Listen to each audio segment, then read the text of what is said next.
श्रीमन नारायण दोस्तों, आपका मेरे YouTube चैनल कालचक्र रहस्य में हार्दिक स्वागत है। कुंडली के अष्टम भाव में गुरु का होना एक बहुत ही गहरा और रहस्यमय विषय है। ज्योतिष शास्त्र में गुरु यानी बृहस्पति को सबसे शुभ ग्रह माना गया है। लेकिन क्या होगा जब ज्ञान का सागर कुंडली के सबसे रहस्यमय और गुप्त भाव यानी 8वें भाव में बैठ जाए? क्या ये अचानक धन देगा या बाधाएं खड़ी करेगा?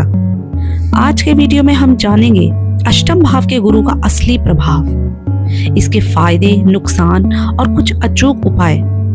तो चलिए शुरू करते हैं। सबसे पहले समझते हैं कि 8वां भाव क्या है। यह भाव है आयु, मृत्यु, गुप्त धन, रिसर्च, ससुराल और अचानक होने वाली घटनाओं का। गुरु यहाँ बैठने पर कुछ खास बदलाव लाता है, जैसे कि अध्यात्म और गहराई। यहाँ जातक को गुरु गूढ़ विद्याओं यानी जैसे कि एस्ट्रोलॉजी, ऑकल्ट, तंत्र में गहरी रुचि देता है। इंट्यूशन पावर भी मिलती है दोस्तों। आपकी छठी इंद्री जैसे सिक्स्थ सेंस बहुत मजबूत हो जाती है। आपको अनहोनी का आभास पहले ही हो जाता है। अब बात करते हैं इसके फायदों की। इसमें सबसे पहले तो अचानक धन लाभ। अष्टम गुरु अक्सर विरासत में, बीमा या लॉटरी से अचानक धन दिलाता है। आयु की बात करें तो गुरु यहाँ बैठकर जातक को लंबी आयु और गंभीर बीमारियों से लड़ने की शक्ति देता है। ससुराल से भी बहुत लाभ मिलता है दोस्तों। ऐसे व्यक्ति को शादी के बाद आर्थिक उन्नति देखने को मिलती है। यह ससुराल पक्ष काफी समृद्ध होता है। ऐसे जातक में बचाव की शक्ति बहुत पाई जाती है। अष्टम गुरु को ईश्वरीय सुरक्षा माना जाता है। जब भी आप किसी बड़ी मुसीबत में होंगे, कोई ना कोई अदृश्य शक्ति आपको बचा ही लेगी।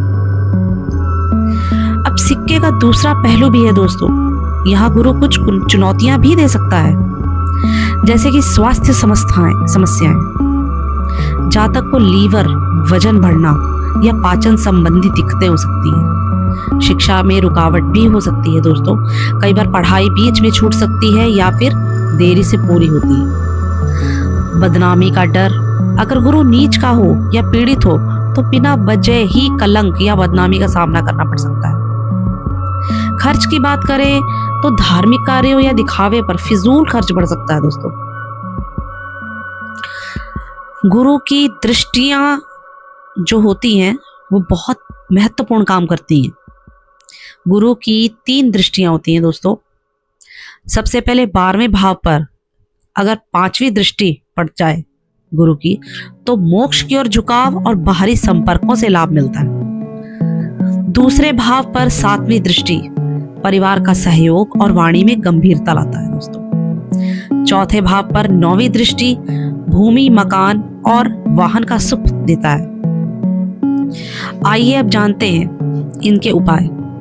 अगर आपको अष्टम गुरु के बुरे फल मिल रहे हैं तो कुछ सरल उपाय हैं, आप नोट कर लीजिए। एक तो हल्दी का तिलक, रोज माथे पर केसर या हल्दी का तिलक लगाएं। पीपल की सेवा करें। गुरुवार को पीपल के पेड़ में जल चढ़ाएं, पर छूना नहीं है पेड़ को। सोना धारण करें। गले में सोने की चेन या हाथ में पीला धागा पहने दोस्तों।